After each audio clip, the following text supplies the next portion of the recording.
That's what we're doing here.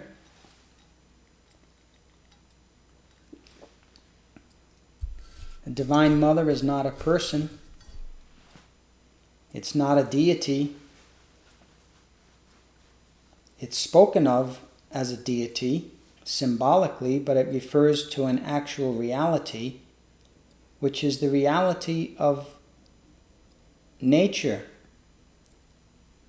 of manifested life, and its ability to inform a human being about the ultimate reality.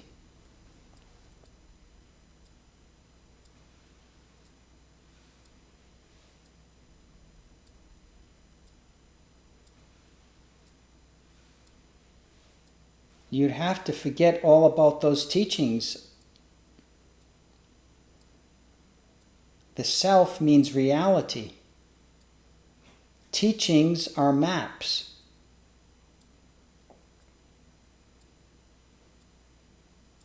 In that sense, in that context, the map will disappear in realization.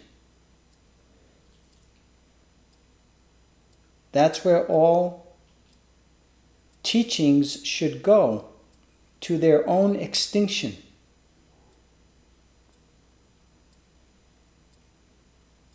So no, you will not remember the teachings except in the sense in which you remember everything else. That they are objects that you can talk about, but they are not remembered within the realized state, not by being itself. The mind will probably have a memory of teachings, teachers, if teachings and teachers were involved in the process of awakening. But one lives free from such concerns, such topics. Even the topic of whether memory is still existent inside of realization. I'm not sure why you want to know about that. Are you planning for something in the future?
If this is an accurate description, which I hope it is, and I appreciate it if it is, it indicates what sadhana looks like, what sadhana feels like. When there is an opening, a connection between us, it should feel something like that. It doesn't have to be that way every second of every day of every year. But there should be a crescendo. There should be a climax, an apex, an epiphany into what's happening in relationship, specifically in this relationship that is beyond human form, beyond human dimensions.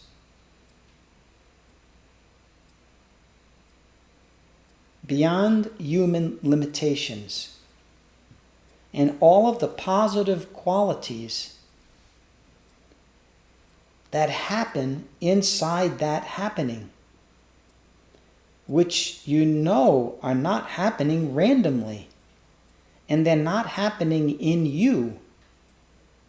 They're happening between us because of the us. So naturally, there's no separate me in that experience. All gratitude should be given to the teacher. Not that the teacher wants it, but that's your safest option. Because once your mind begins to become aware of this, it's going to try to confiscate it, to try to, excuse the poor pun, lock down on it. Locking down is never good. Any kind of lockdown. It doesn't sound good. It doesn't feel good, which means it isn't good to lock down. So the opposite of locking down is opening up. The opposite of locking is unlocking. When something is unlocked, it is opened, released. The opposite of down is up and away.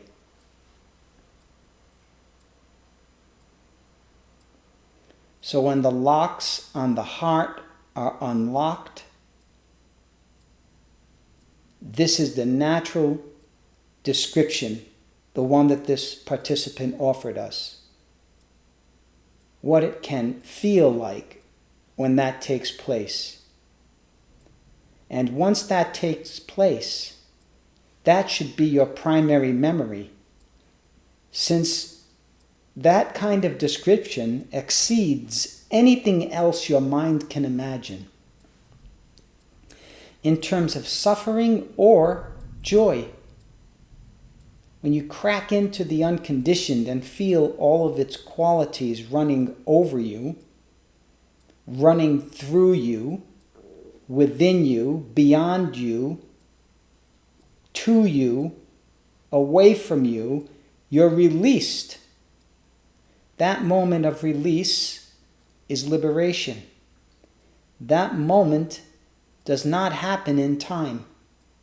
If you look at it, it can't possibly happen in time.